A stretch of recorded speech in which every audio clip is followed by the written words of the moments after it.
শিবির আসলে যে আমরা সবাই মানুষের ভিতরে যে একটি বর্তমান এখন একটি কথা প্রচলিত হয়ে গেছে, শিবির আসলে একটা গুপ্ত সংগঠন। তার কারণ 5ই আগস্টের আগে তাদের কোনো কেউ চিনতে পারতো না। 5 তারিখের পরে তাদেরকে হঠাৎ করে বিভিন্ন জায়গায় গুপ্ত গর্ত থেকে তারা বেরিয়ে আসছে, নামধারী যে সংগঠন শিবির। কিন্তু আমরা এদেরকে আগে কখনোই চিনি নাই। 5 তারিখের পরে তাদেরকে আমরা চিনতে পারছি, তাও হঠাৎ করে তাদের কমিটির 2-1 জন করে তারা সামনে আসছে।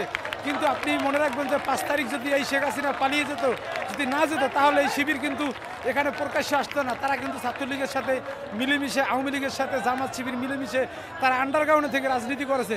কিন্তু বাংলাদেশ জাতীয়তাবাদী ছাত্রদল সব সময় ক্যাম্পাসমুখী এবং প্রকাশ্যে রাজনীতি করছে।